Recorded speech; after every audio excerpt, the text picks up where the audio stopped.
Hi, my name is Gordy Hogue, and this is Community Connection. Each of us have stories that help us understand each other and help to bring our community closer together. I have been very fortunate to have met many interesting people who've had a positive, profound impact on our community and far beyond. People who've had incredible life experiences and fascinating stories. Community Connections is about these people and about their stories. I'm sure you'll enjoy meeting these amazing people as much as I have. Thank you. Please enjoy. Welcome to Community Connections. My name is Gordy Hogue, and I am delighted to have as our guest today a woman who is a nurse, worked in the emergency at Peace Arch Hospital for years and years, saw the need for palliative care in our community, and was the force behind the formation of what is now known as Peace Arch Hospice. And she has made incredible contributions to the evolution and development of that type of care in our community. Welcome, Teresa, Hotell. Thank you. Thank you, Gordy. Thank you. I don't know what's ringing there. So can you tell me a little bit about your background, where you were born, and how you ended up getting into this community? Well, I was born in Scotland in 1944, just before the end of the war, and grew up in Glasgow, but spent a lot of my time in the country at my grandparents'. So I'm kind of a country girl at heart. And I came to Canada in 1967. I was on my way to New Zealand, but I got stopped in my tracks by a man. and He doesn't so stop he you in your tracks anymore, does he? uh, There's no more stopping you in your tracks now, is there? no, not now. But yeah, so and that was in Prince George. Yeah, I'd driven across the country with two of my friends, an English friend and a Canadian friend, and they couldn't get jobs in Vancouver, so we knew there was an Air Force base in Prince George, so we decided to go up there. And that's I met my husband the first day I arrived in Prince George. So had you trained to be a nurse by that time? Oh yes, yes. I had trained in my general nursing training and midwifery in Scotland prior to coming, and had worked for a short time in a maternity home before I came. But I had done some work in an emergency department, and that I liked. So my husband decided to go back to school, and I decided I would fund that, which I thought when I heard that people did that, I just thought that's nuts. I'm not doing it, but anyway, I did. Uh, and when he finished, he had a choice of a job here in White Rock, South Surrey, or in Coquitlam. And we drove out here one winter's night to have a look, and I thought, oh my God, this was in 1970. So the town was quite different then, eh? It was, yeah. And as you well know, since you lived here. Uh, and I thought, oh my, we drove along Marine Drive was where we came in. And it was raining and dark. And I just thought, oh my God, I don't know. But it's been the best place for us to live. It's been a wonderful community for us. And we brought our two children up here. And yeah, so I feel very much at home here for sure now, clearly, and it's been, I've made many wonderful friends and met many wonderful people. So, and then after my first child was born, at that time you got UI for a very short time when you'd had a baby. And so in order to continue UI, I had to go looking for a job. So I didn't think I'd get one, but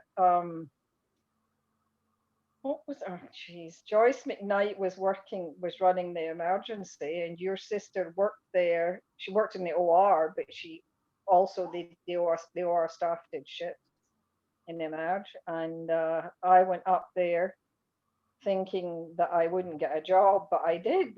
Like I said to them, I'm only going to work this, and I'm only going to work these days, and I thought I was giving them all the things that would prevent that me having to get a job. And she said that's fine, and so I started working 2 days a week in emergency, doing Joyce McKnight's days off, and and then over time, Joyce actually got sick and died, which was very sad. But by then, I had been quite established and made lots of friends and lots of nursing chums and met lots of people. So eventually, I took over Joyce's job when she died, and did that for a number of years. And actually, I thought I was burnt out, but I was actually sick with chronic fatigue syndrome. But I didn't know, I'd never heard of chronic fatigue syndrome. But I had gone back to Scotland with my baby, my second child, and my toddler to see my parents in February. I just had a feeling I needed to go, and I got very, very sick there. And at that time, they were calling it, what came out was yuppie flu, right? But after I came back from there, I really had a lot of problems. I had a lot of fatigue, and I had a lot of fibromyalgia.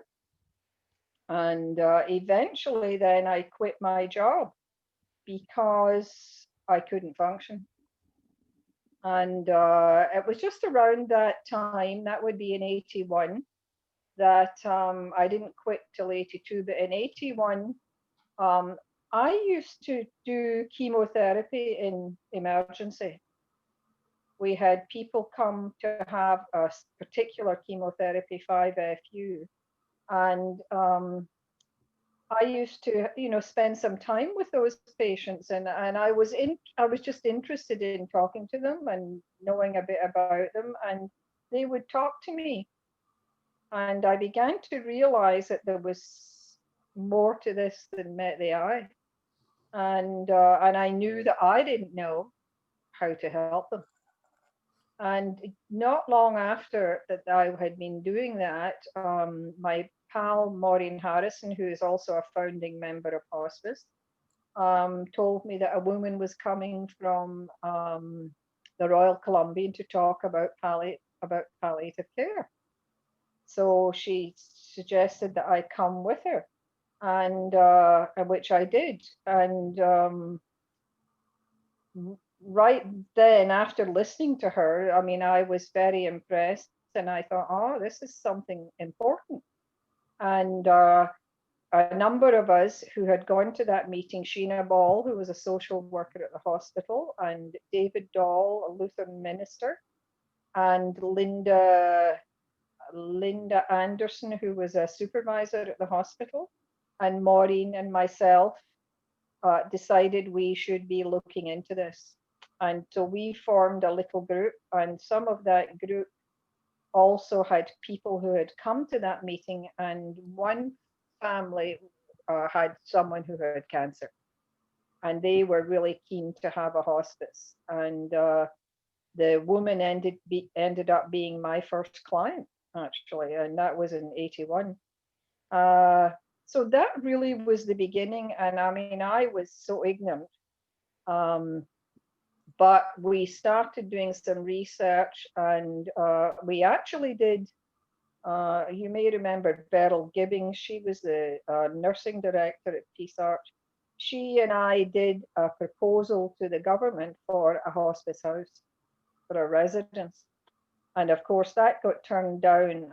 At that time, the only hospices were the Vancouver General Hospice Project and the Victoria Hospice Project, and they were doing AIDS care in St. Paul's. So, that wasn't going to happen anytime soon. So we had to think about what we could do. And we looked at what they were doing in the States. And we thought, well, we could start a volunteer program that would help people. And so we did research locally, and actually we were one of the first hospices in the province, a community hospice. Kamloops had been going, and of course the Victoria Hospice had come out of an organization that had been a non-profit. And yeah, I think there wasn't any other one at that time, but shortly after that, a number of other little hospices started. Uh, so we actually got a woman by the name of Shirley Powell, who was with the Pastoral Institute in Vancouver, and she was doing trainings for people to help people who were bereaved. And so we had her start our first training programs. And she developed a training program for our volunteers. And she did that for a number of years from us. And eventually, when I was feeling a bit more competent, I took over doing that. But at that point, it was an interesting time because people didn't know anything about hospice Was was or palliative. was that about the time, Teresa, when Elizabeth Kubler-Ross's book Death and Dying came out, and she had those stages of, was it denial, Yeah. anger, bargaining, depression, acceptance, hope, and was sort of the structure that was Her, being her popularized? her stuff was earlier than that. She had, I'm just trying to think. Dame Cecily Saunders, who was the founder of St. Christopher's Hospice, the best hospice on the planet, um, had come to the United States in the mid-60s. And so there was already quite a few community hospices in the States. And Elizabeth probably had been writing in the 70s by then. So her books were around, and certainly that was a tool that we used. And yeah, so we looked at what they were doing elsewhere, and so we actually got our first community grant from the United Way. We got $3,500 to start, and that actually helped us to get a space. Originally, when we first started, we were working basically out of my home. And we started with a first group of volunteers. And as you know, your sister was involved there and your mother. And so we actually started having the volunteers go into the unit where patients were waiting for placement, because we needed to do something with them. And so they were going up into the hospital, and so was I at that time. And then, gradually we were getting the word out and trying to, and because of my connection with doctors, that was fortunate that we could connect with people. But I'll tell you, it was a difficult time because, I got comments like, why are you doing that? We don't need that. We've been looking after dying people forever. Or why would you want to work with people who were dying? There was no understanding. And I mean, I had a good understanding of pain and pain management because we often saw people in extreme pain in emergency. And at that time, you only could give people pain management every 4 hours, and you gave them like 10 milligrams of morphine, and that was it. And it didn't matter what kind of pain they were in, they wouldn't give you any more. And I always objected to that, especially, I'd get patients with renal colic, and, not much would touch that. So it was clear to me that this was an issue. And my friend Maureen Harrison was working in home care. So they were already seeing people. So I started connecting with the people in home care.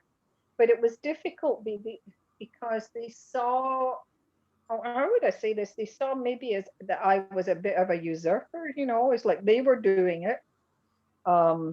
So I got quite involved at that time then with, they had some meetings, the Victoria Hospice and Vancouver Hospice project began to have meetings of people who were interested in palliative care.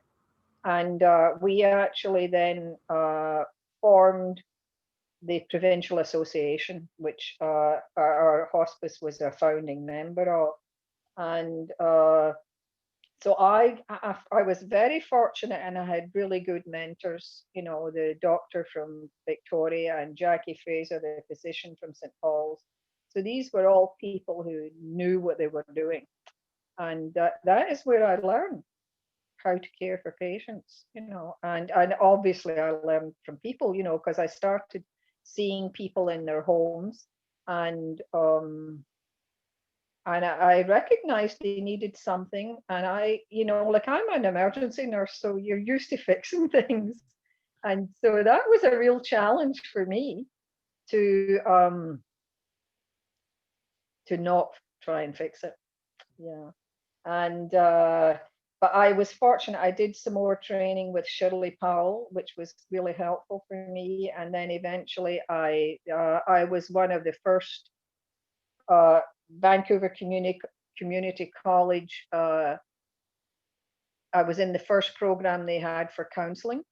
So I and one of my volunteers did that counseling program. So then we were able to, you know, then I learned, you know, what I needed to do. Um, and of course, you know, you never do these things alone. It couldn't happen. Hospice happened because a lot of people committed to it and understood and wanted to be part of it.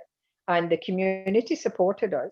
I mean, for many years, continuing until the present, you know, the Rotary clubs in White Rock supported us, and many organizations, many churches. And I was doing a lot of public speaking at that time. And yeah, and things just began to develop. And we did trainings regularly, a couple of times a year. And eventually, you know, we had a lot of, at that time, patients, you know, the cancer clinic didn't understand the emotional, psychological needs of patients.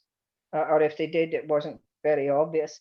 So a lot of people that I saw were sometimes recently diagnosed and not always terminally ill, but they needed support. So that's what we were doing. And over time, it has become that we only see people who are actually palliative. Yeah. So and as the movement grew, and people had a better understanding, things began to change. So yeah, it, for me, it was a wonderful experience. You know, I feel very fortunate. Um, it was a great teacher for me, and the patients were great teachers. And so were my friends and colleagues and the volunteers. You know, what did I know about running a volunteer program? I didn't know anything. But the volunteers kept me straight. So, you know, I was fortunate in that. You know, it was a great learning experience. Yeah, and it has continued to be. Yeah. So what do you, were there some influences earlier in your life that led you to nursing and into the type of care they did? Was there family influences or people in your community? How did you, growing up, Yeah. the passion and caring for? Well, I had, you know, my aunt was a nurse, my uncle was a doctor. I used to go with my father would go. My uncle was a general practitioner, but he also was an obstetrician, and he was the doctor for a Catholic nursing home. And so my dad used to take us there to wait for my uncle to go to my grandmother's, to drive down to my grandmother's. And the nuns there would come and take me to see all the babies, and to, you know, and it's like I got a kind of sense of, uh, yeah, there was something about, well, you know, my mom was a great carer of other people. She helped people in our community. That so she was the model for me. And my uncle and my aunt were also like that. So I had really good models in my life. And yeah, Did you have siblings as we well when just you were growing up? Did sorry. you have any brothers or sisters growing up? I have five brothers. Do they have the same And type of compassion and caring that my brothers, well, I became a caregiver at a very young age because I was the second oldest, and we had a number of children after me, and one of them had polio. oh, At 9 months, he contracted polio. So, and my father, post-war, was working in England as a vet, and so my mother was dealing with, all these children, although she had her family were very caring and supportive. So I came from that kind of background. You don't you I guess you inherit these things. And I watched my mother when somebody was sick in the community or were elderly, my mother would make them some food and take it to them or do things for them. So I always had that consciousness, that you care for others, that you do to help others. I mean, originally I didn't plan to be a nurse. I wanted to go to art school, but my parents were leaving to go. My father was going to work in Ireland and my mum was moving, and I was like 17 and a half. And my father wouldn't hear of me going to art school. He said to me it was a den of iniquity. Now, my father probably knew what iniquity was. I didn't necessarily, but I wasn't allowed to go. So my next choice was nursing. And of course, that was a wonderful choice for me. I really loved what I was doing and I did well at it. And I was very conscious. I think I was always a bit of a visionary in a sense about care and about how things could be better, you know. So and that was helpful in beginning the hospice. Yeah. so that growing up in that environment and being around people who were caring and supporting their community and helping others is something that you've naturally taken on. And then Yeah. obviously that led into hospice. Did you, back in those early days, could you ever have envisioned where Peace Arch Hospice is today and the Oh no.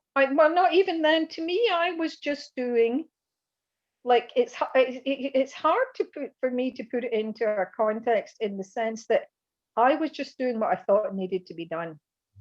It was not an extraordinary thing. And I saw something needed doing, and therefore I was going to do what I could to make that happen.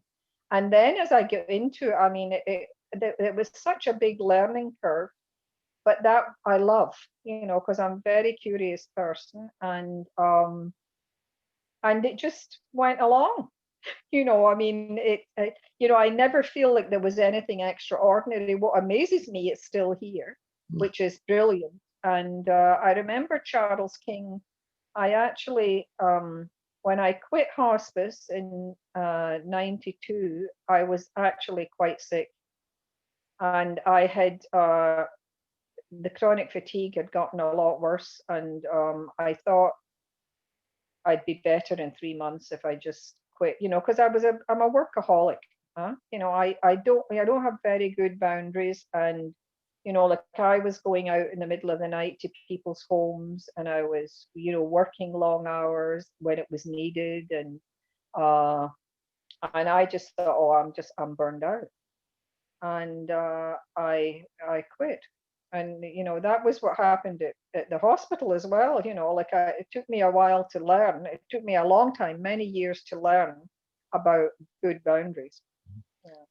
obviously the foundation that you set for hospice, the culture that was created as Yeah. Virgin to now having moving firstly under Russell and then now into the new building and the advent of hospice, you were instrumental in getting palliative care going at Peace Arch as well. That's right, and I certainly didn't do that alone. Other people like Charles King and Grant Gibbings and Lorraine Coleman, who is no longer with us, on in the hospital were people who were interested, and so we formed an informal team, right, in early on. And one of the things that we were able to do was to get um, some beds designated for palliative care on the fifth floor. And there was, like, I think 2 or 3 beds. That was all. But we started meeting, we started doing the team thing, like the using the concept of palliative care, which is a team concept. And we started doing that. And then our volunteers were up there. And our volunteers were spending a lot of time in the community with families, helping them. Yeah. Yeah, and so, between, having physicians involved makes all the difference. You can get more movement forward. And over time, we lobbied for palliative care unit. And then over time, things changed, which to me was unfortunate that they closed the palliative care unit. And, and this is about money. That's really what it's about. And because, in my opinion, the purpose of hospice is to help people to live until they die. And so the psychological, emotional, and spiritual trauma, as well as the physical, of people who are facing a palliative diagnosis, like, that we can't cure you, right then, people need help. They need that deeper aspect. And at that time there was nothing like that going on. Now the cancer clinic is giving people counsel, but also what I see is things swing a wee bit too far. One of my beliefs, a strong belief, is from my experience with people, is that dying is a process, and nobody is dead until they're dead. And in that time, what I observed through my time is that people are doing work. They're doing emotional and spiritual work of some kind. And they sometimes need help, or just need someone to hear their story or to help them in their journey. And I think it's very important for people at the end of their life to have the ability to continue to process, to complete their life. I mean, this is, and I know the work of Dr. Arnold Mindell, process-oriented psychology and coma work. He's somebody that I've long been aware of, and he works with people who are in coma. And it's so affirming for me that I've been on the right track, is that he can, the way he works, he can communicate with people in coma. And we've actually had his one of his longtime students and counselor, Stan Tomadil from Victoria, come and do workshops with our volunteers, so that they understand that when someone is unconscious, that there is still a way that they can communicate. And I recently, you may have heard it, but I listened a week ago Sunday to Tapestry, and on it they had a doctor from the States who was working with terminally ill patients. And this was experimental, and they had a setup where they were giving people psilocybin mushrooms. And I was so excited when I heard them talking about it, because they were looking for patients who were afraid and very anxious about dying, and full of fear, or a lot of feeling. And these were the people that they were taking into their program, and in an attempt to relieve their anxiety and help them to bring some peace to their experience. And what you should go back and listen to it. It just blew my mind. Um, they, the the patients had the majority of them had the most incredible transformative experience where they came out of it feeling totally accepted, totally loved, at peace, at peace with their diagnosis, and they were able to help their families. And they actually, this is not new. Stephen Levine's work down, with in care of the dying down in the States is people, when they're able to do that, actually live longer and the quality of their life is improved. And one of the things that I see is we have over the last 2 years, I've had 7 friends die, and I've been involved with all of them. And what I see is people are being sedated into unconsciousness. And I have an issue with that because I believe that they can't. And in a sense, it almost prolongs their distress when they can't. Like one thing that happened with one of my friends is he had in the morning had agreed with the physician that he would take whatever this drug was to make him, and he had no pain. He didn't have any pain, but he had agreed to take this medication which would render him unconscious. But in the evening when I was there with his wife, at one point I could see he was trying to wake up, and he was calling, help me, help me. And I just felt so helpless, because there is this system that insists in continuing to it's the way that it seems to be the only way we have. And but it's not. When I heard about this guy, I was so excited. And I've been reading some of Arnold Mendel's stuff about his experience with patients who are in coma, and many of them wake up and talk to their family, and then they become unconscious again. So there's I think we've still got lots of work to do in that field. Yeah, To recognize, just to recognize that there's something going on. And I mean, I've always taught that we don't know, people, whether people have dementia. And this guy Mendel works with people with dementia, and he can get coherent stuff from them. So Yuval Harari is now saying in his latest books that he thinks that 50 years from now, people will be able to decide how long they want to live, that we'll be able to regrow organs and be able to do that. And I think that puts a whole different context on the meaning of it. That's a whole other thing. Yeah, that's a whole other strange thing that takes away from well, and a lot of what it also takes you into then is that there's no question in my mind, having sat with so many people who have died, including my own mother and many friends over the years, that there is something else afterwards, because they're having, people have told me about what they're seeing, and I've also had an awareness of that, So I think, having one of the things I said when I quit hospice is I don't want to die afraid. I did see a few people who died afraid. And so I've had to be working on myself in order to come to that place. But these things that are happening out now give me courage and hope that I will be aware. And that my kids have got instructions of not to be sedated unless I choose, unless I want pain relief. So anyway.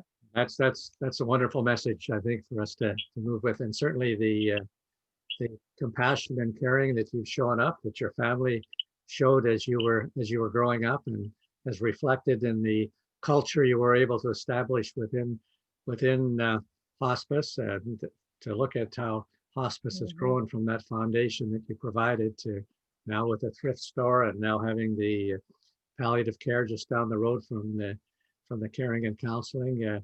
You've certainly made a wonderful contribution and continue to make a wonderful contribution to our community. So thank you so very much, Teresa. It's been a pleasure hearing you and chatting with you and listening to your visions and your projection and what might be. You give us all a sense of confidence and hope. Thank you so much. Thank you for joining us today on Community Connections. Please tune in to our next show as more amazing people share their wonderful stories. If you haven't already, please click on the red subscribe button below, right down there, and view our updates. Feel free to leave any thoughts or comments that you may have. We're always trying to do a better job of connecting this wonderful community. Thanks again for joining, and until next time, keep connecting. Thank you.